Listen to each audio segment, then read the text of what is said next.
Hello ladies and gentlemen, and welcome to a fun video for Kirov, the tier 5 premium cruiser, which I was able to unlock before the Battle of Jutland, and premium German destroyers containers have been released in the latest 0.10.4 patch of the World of Warship game.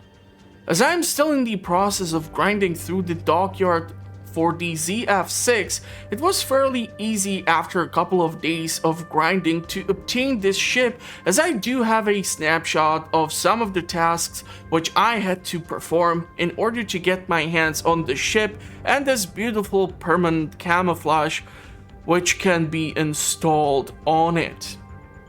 Now, I'm not aware if Kirov has been released to a wider range of players at the same time, as I have done my research and I have found videos about the ship going back 2 years on the YouTube platform, but because I was able to get this little devil, I decided, what the hell. I have to start at one point making these reviews for the ships from either the dockyards or a premium store, and I have decided that this is going to be the first one to try my writing skills on, so let's see how it will go.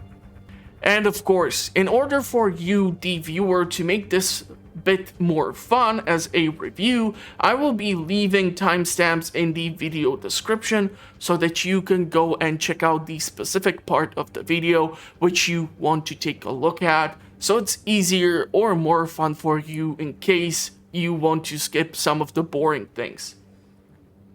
Now that's out of the way, let's take a look at the ship, as you receive Kirov with, or at least I did receive Kirov with Captain that had 3 skill points to his name. And because I'm talking about the skill points, how about we actually go and take a look at the skills of what should be your mandatory choices and what should be your optional choices.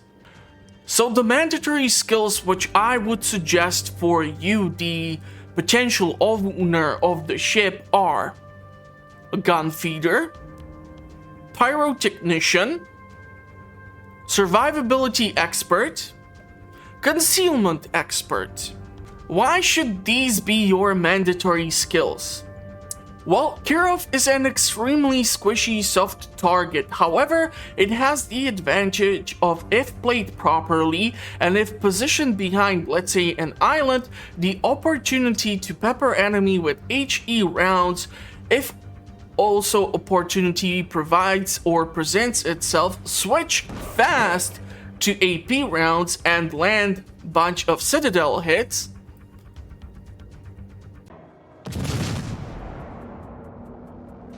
Torpedoes to port.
This is why gun feeder is necessary for that quick switch between shell types. Pyrotechnician is attached to that, as if you are positioning yourself the right way, you might be able to deter enemy push into a flank or to capture or contest a point by increasing the damage dealt with fire, or by the time they're gonna be able to capture or contest a flank, their HP pool might be heavily decreased. Now, why do I suggest Survivability Expert? The ship on its own has 26,200 HP. However, with the Survivability Expert, this is increased so you are able to afford taking few more rounds and still be able to help your team secure victory in the match. Yes, it is true that your ship HP will only increase to 28,450, but that just might be one more salvo of shells you might be able to survive and get into advantageous position, and after that return fire. I have actually had a great footage ready for this, but the patch with the crates has been released and a week-old clip is already too old for wargaming to get a replay out of, so let's move on to the last skill, which is Concealment Expert. This decreases the detectability range by, yes, only 10%, but those 10% might be crucial for your ship to move to a more advantageous position and provide additional support to your team. Remember, you are a squishy ship in lower tier, so I do suggest using islands to your primary cover, as the guns have great angling and therefore will help you in landing shots at the approaching enemy. So now that I have gone over the initial 10 skill points out of 21, what should be the other points or skills you should consider? Well, I would suggest the following skills: Grease the Gears, Adrenaline Rush, Radio Location. And the last three skills you might be able to put into either Superintendent, or you might be able to separate the last points into Incoming Fire Alert and Consumables Enhancements. Now, why am I suggesting skills like Grease the Gears, Adrenaline Rush, and Radio Location? Well, these three might work really well together, as your primary target should not be battleships, but cruisers and destroyers. Grease the Gears is going to allow you to be turning your turrets a bit faster, so you might be able to get in shots into the enemy before they can get them into you. Adrenaline Rush is used so that if you sustain any damage, you might be able to reload your primary armaments faster and return fire and deal additional damage at increased speed. And then there is the Radio Location, which will give you a useful pointer to the closest enemy vessel, even if you do not have visual on it.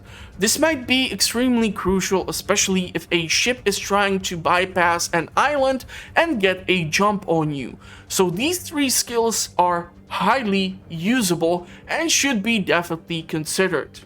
And the last three captain skills are really difficult to suggest, because thanks to the equipment of your ship or what the ship can potentially use in battle, you might have to consider if you will be more reliant upon things like the spotting plane or your hydro. So since we are talking about these things, let's take a look at the equipment and the modifications which you should take for Kirov. For modules or upgrades on the ship, I suggest Main Armament Mod 1, Engine Room Protection 1, Aim System Modification 1. These two will allow you to effectively utilize your primary armaments on the ship, and I suggest the Engine Room Protection over the Damage Control Mod 1 because I have had the freakiest shots from the weirdest angles, even while hiding behind an island, knock out the engine. When it comes to the consumables, you will have access to hydroacoustic search, so you will be able to detect if torpedoes are being launched at you, as your primary targets should be, as I mentioned previously, cruisers and destroyers, and I do suggest the use of spotting aircraft over fighter, because this will give you additional range of shooting, and by doing so you might be able to get a lucky shot on someone who is not assuming that the shells will be coming. Now, why do I suggest spotting aircraft and engine room protection? Well, as I mentioned, that Kirov is actually a really squishy ship, and in order to prove the point, let's move on to the armor of the ship and take a look at its biggest weakness. The biggest issue with Kirov is that the citadel belt is at the waterline. That is the orange line which you can see here. And the citadel belt goes along the entire broadside. This means that any freaky dispersion shell might deal devastating damage and reduce your effectiveness for later stages of the match. This is why I suggest skills like concealment and survivability expert, as I have had a match where I have been battling against enemy Kirov, and as he tried to push out onto another location showing me broadside, I was able to utilize gun feeder, and thanks to this I was able to entirely cripple the enemy ship.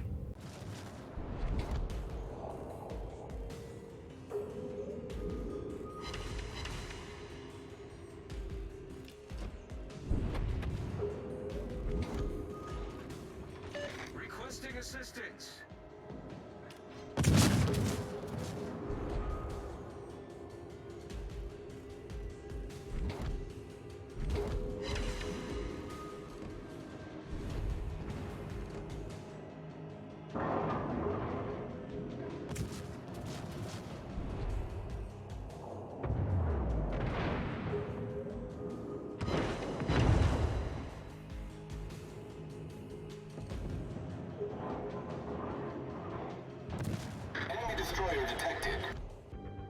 This is why, therefore, Kirov needs to play more of a reserve support role, and with the spotting plane, the range on the ship is greatly enhanced.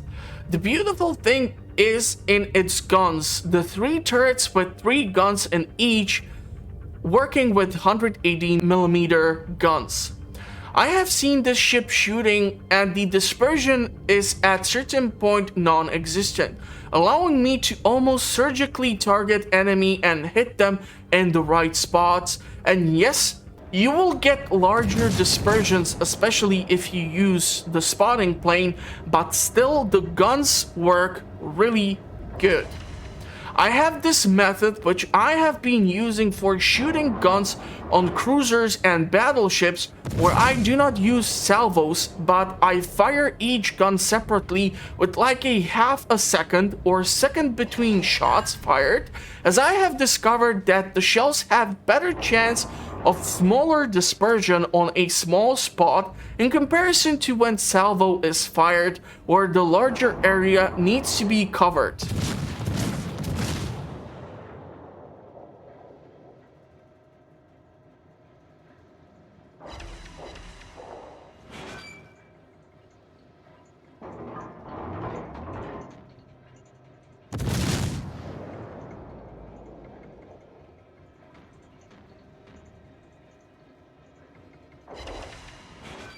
Last 2 things which I wanted to touch upon before we get to one of the matches that I got prepared for the video.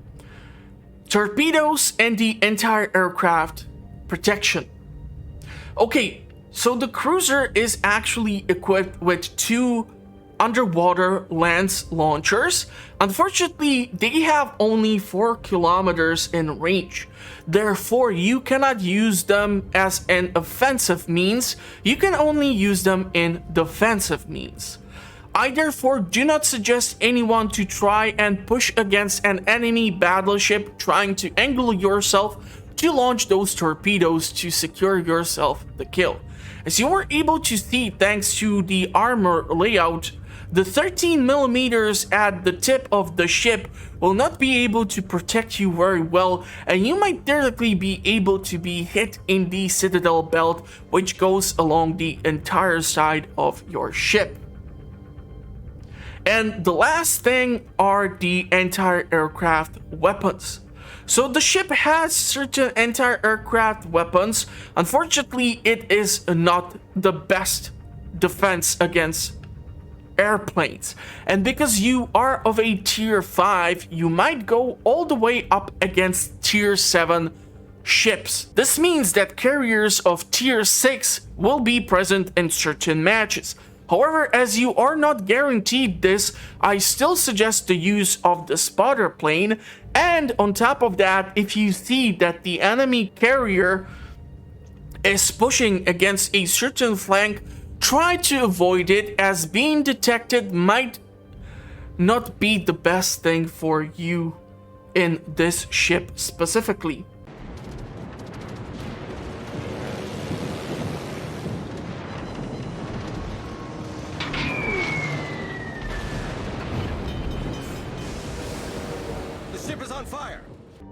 And since we have discussed the captain skills, the mods and equipment you should take, and the armor layout and the weak and strong sides of the ship, I'm gonna show you a match which I had and how you should consider playing this ship in case you would be lucky enough to unlock it, because trust me, tier 5 matches are lots of fun if done correctly. So let's move on to the match section of the video and see how this little ship performs on its own. Okay, so on the last section of the video, we're gonna be taking a look at one of the matches which I had in Kirov, where I will be able to showcase most of the things which I talked about during the previous sections. So as I mentioned previously, timestamps should be included in case you wanna jump back and rewatch certain parts of the video. But now that we are here, the match has already started, and I have skipped through the whole part where I need to start up the ship and move into position, so I do apologize for that. But this way we're gonna at least be able to jump in closer to the action, as we can see that the enemy is trying to push and secure the flank. We see that 3 German ships are actually making the push, and that means 2 cruisers and 1 battleship are trying to secure the flank over there, leading to the E8 location. So we're gonna try to support our team and try to push them back, because surprisingly enough, we have almost a similar team lineup here on our side. So we do have Königsberg on our end, we do have a Gneisenau, but they have me at their flank, so hopefully I'm going to be able to provide some necessary support. So once I am able to get at least somewhat from behind the island, I'm going to start to look for my first targets. Now, shells are already flying through the air, and here I actually see the first potential target.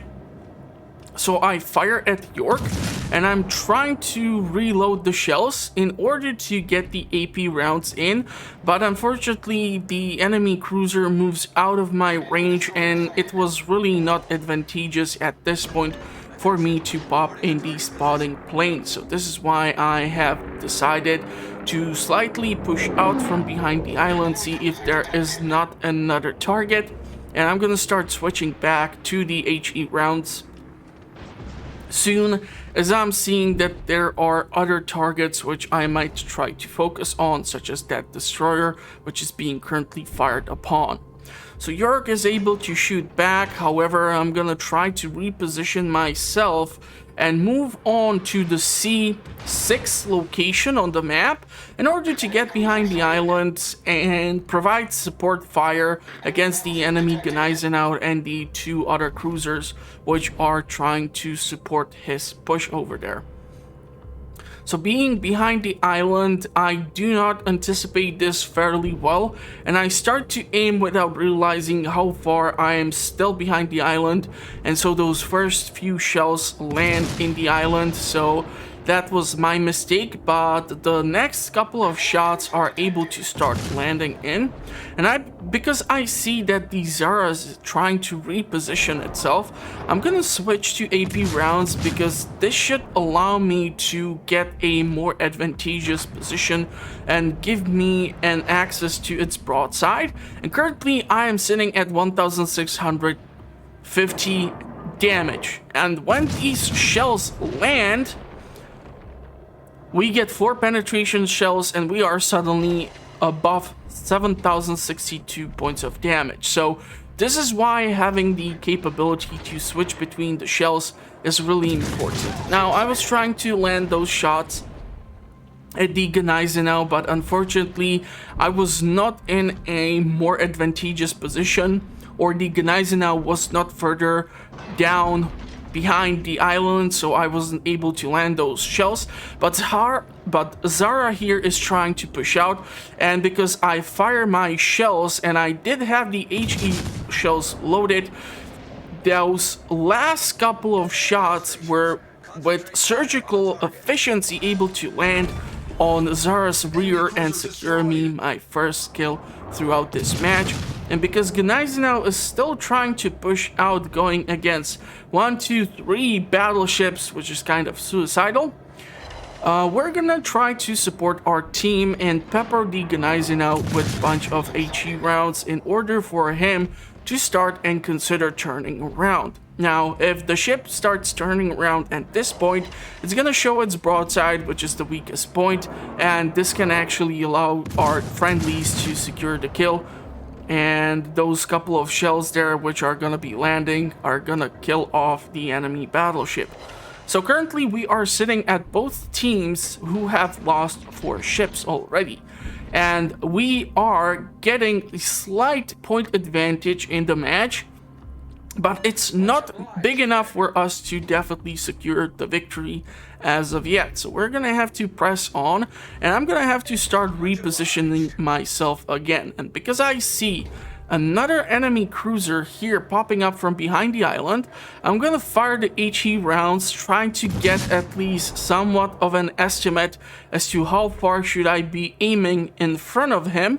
And I'm gonna start swapping to the AP rounds, and because I might have a bit of a better angle from this side, I actually use up the spotter plane, and I'm gonna try to hit the Nuremberg and see if I can land a citadel or see if I can get some proper damage to the ship. So I'm trying to guide the shells properly, and unfortunately none of them seem to be doing too much damage, but the enemy Königsberg here, without knowing that I'm behind the island, has popped out. And so what I do is actually guide my shells right into its citadel, almost getting the kill here, and only because I was paying attention to the map and I had the proper angle here, I was able to secure the second kill just moments before another shells would have got that cruiser destroyed. So that is our second kill of the match. We have once again equalized the numbers, so 5 deaths on both team.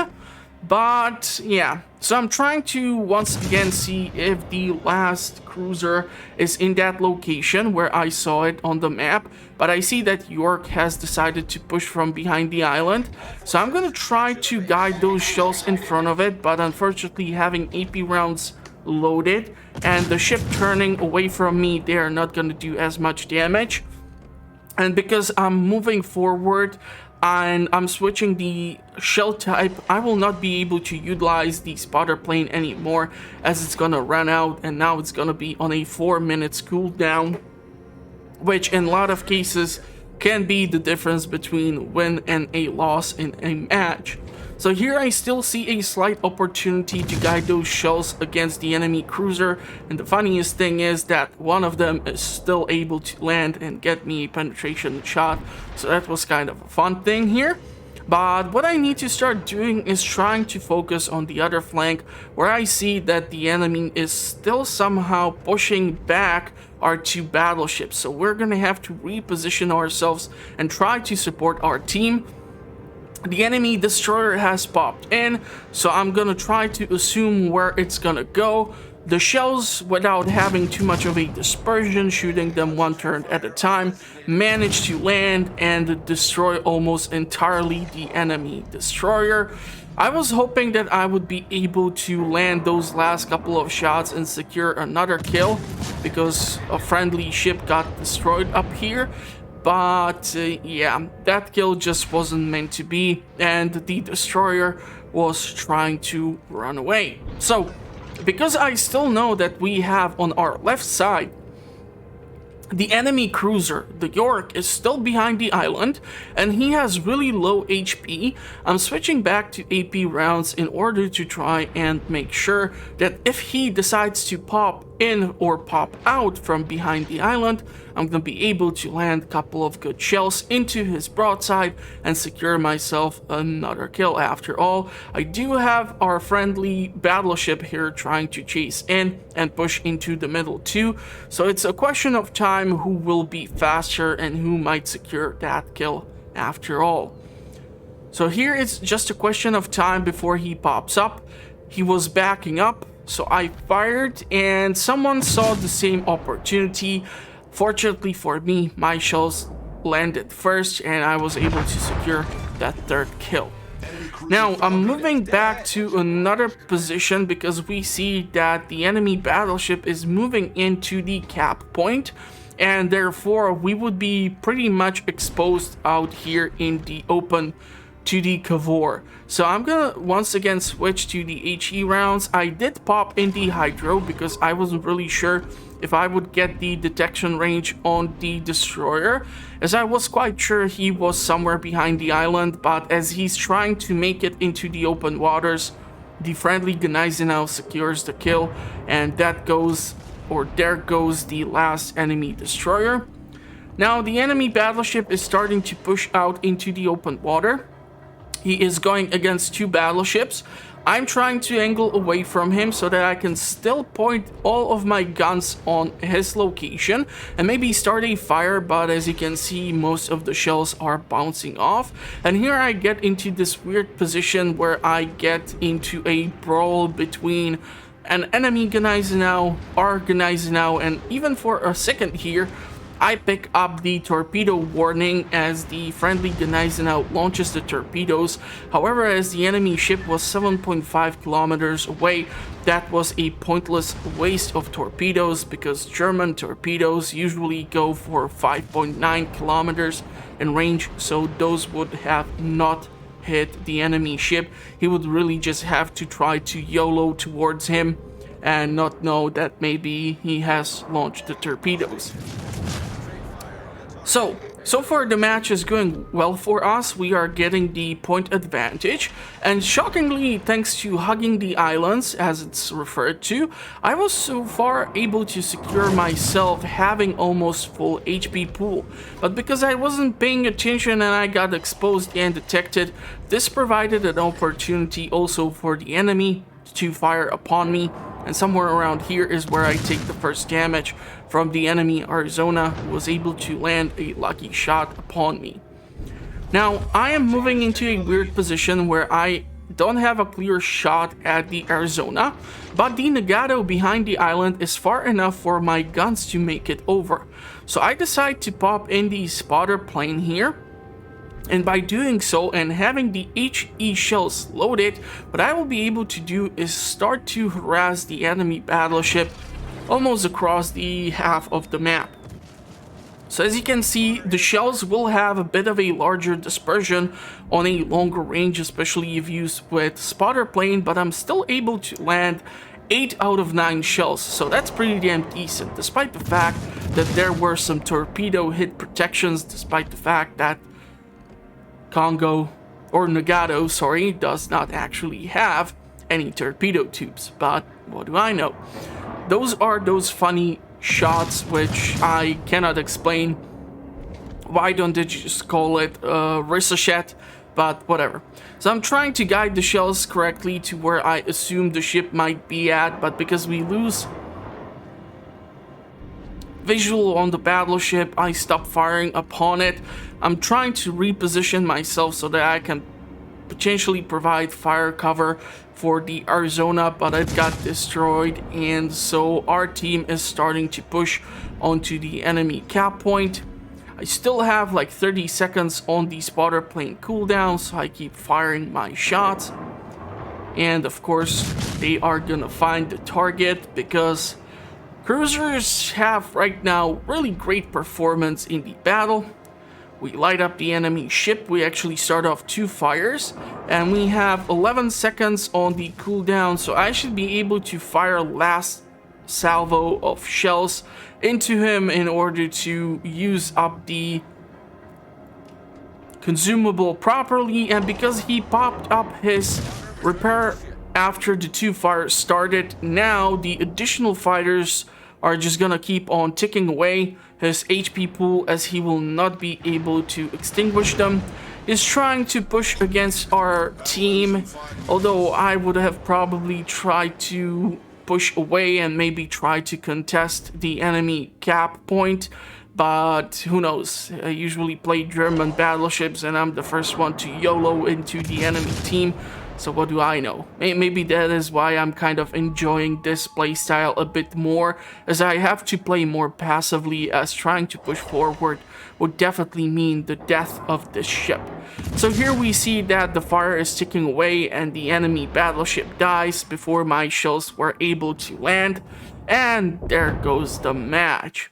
So overall, pretty damn decent performance for Kirov.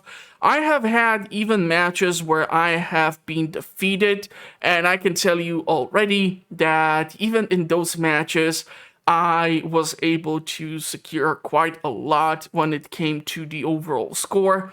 So yeah, in this match overall, we had like 3 kills, 2 Citadel hits, 99 shells were able to find their target. We had 4 fires, and I can even show you, if you like, some other matches or other results. Like for example, in one match where I got defeated, I was able to still secure 4 kills, get a bunch of fires started. I even had 1 secondary weapon land on the enemy because they got too close, but eventually I did manage to get destroyed. But still, the ship is a whole lot of fun. And there goes the review for Kirov, the Red Alert 3 Zeppelin. I mean, for the World of Warships Tier 5 Russian Cruiser. This ship is a lot of fun, and if you were able to unlock it before the German premium containers and Battle of Jutland containers were released, I do suggest you to give this ship a shot. It's a lot of fun, you might really enjoy it, so go check it out. And if you want to know what the channel is currently up to, the best way to find out is to consider subscribing, as I publish fun content like this on a weekly basis. I do mostly playthroughs, I do reviews, then I do early in-game reviews, then I have some guides, I do have some comparisons and some other fun stuff, so go check it out. Link is in the description. I'm gonna wish you a pleasant rest of the day, and hopefully I will see you at the next one. Thank you for watching, stay safe out there, and bye-bye for now.